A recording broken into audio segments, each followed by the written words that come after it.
Welcome, guys. Welcome to 421.01. This is going to be a short introductory video just to give you a few basics. I will assume that most of you are familiar with Brightspace, but just in case you're not, a couple of minor things to keep an eye on.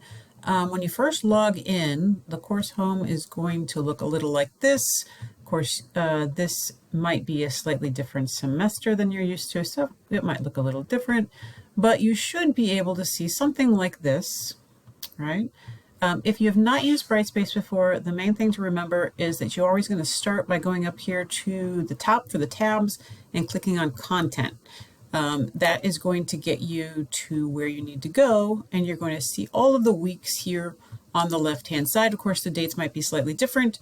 I'm just using one for an example, okay?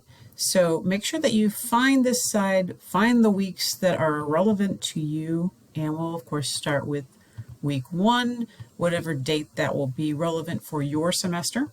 In week 1, you're going to see a list of all the things you have to do in each particular week. Because this is an online course, keep in mind it's asynchronous, meaning there are very few things you have to be at a specific time. You can do them at your own leisure as long as they're due by the time they're due. So do keep that in mind. There is kind of a rhythm to how the weeks will work, and there's also a rhythm to how the semester works, and you cannot get behind in this particular class, particularly because it's online. And so we have a lot of different types of students who are in this particular class. We have many of you who are concurrently taking senior design, which means that you are in another class that is creating something. It might be a widget, it might be an item, it might be a software, it might be a thing that you're creating. And in that class, you are creating something. In this class, you are creating a white paper to go along with it. Not all of you are in that case. So we also have some of you who are intending to take senior design in the future, or have already taken senior design in the past. Or there's some of you, of course, who don't intend to ever take senior design. We have some history majors, business majors, English majors who are taking this course because they want to learn how to write white papers, professional writing stuff, and don't necessarily ever intend or have to take senior design. So we have all of you sort of compiled in the same class. Of course, if you're in the engineering versions, there's a lot of different types of engineering too. So we have electrical engineers and mechanical engineers and information, so we have all kinds of different stuff. You are not going to be all looking at this information the same way. So this class is intended to do several things. One, if you are taking the senior design concurrently, it's intended to give a different look for your information, right? So first thing that you have to do on your priority list, and you're going to start seeing this in week 1 and week 2, is to determine what the topic is you're doing for this class, because we will spend the entire semester doing a white paper, creating a white paper. All of the things that you do in all of these weeks are intended to get you to that particular point. Now, some of you taking senior design will already be creating a white paper in a different class, right? So you'll be creating an item, and you're creating the white paper based on that item. I created this thing, and so on. This is a different animal, right? So the white paper that you're creating in this class, all of you, are going to be targeted at a totally different audience. This audience is more of a non-expert audience. Now, let me really rephrase that. They are experts. They're just experts in different fields. So if you are an engineer and you create a thing, then there has to be another expert out there who has to understand what it is that you created and sell it, or tell people about it, or approve it, or fund it. These are the people that you have to be able to talk to in order to be successful. These are the people you're talking to in this course. So the white paper that you are creating in this course is not the same as whatever you're creating for the senior design. You might be using the same project. That is very possible, but they are two different things you're creating, two different audiences. Okay, so now, hopefully I haven't confused you yet. I will talk about this numerous times through the semester because it's a thing that continues to be problematic for many of you, right?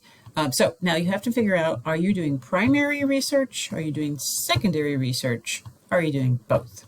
Okay, now, if you're doing primary research, you are creating a thing, a widget, an application, a software, whatever, a thing that we can look at and say, you created this thing, I did this.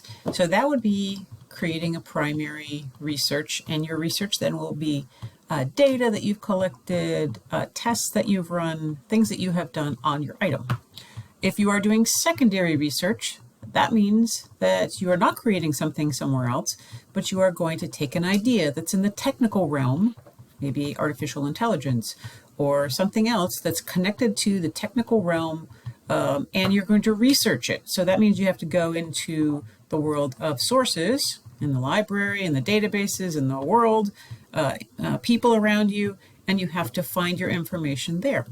Okay, so because you're not creating your information, you're researching other people that have created the information. So secondary. Some of you are going to do both.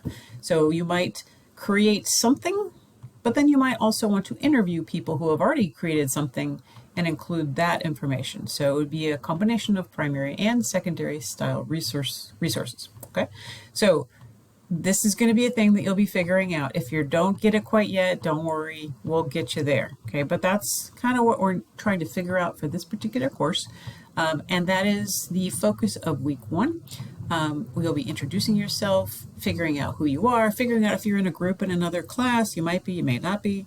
And then figuring out how this class works. Okay, you'll have a couple of different videos to watch. You'll have a quiz to do. And that will be something that will get you through the week. Hopefully by the end of week 1, you'll understand where you're going.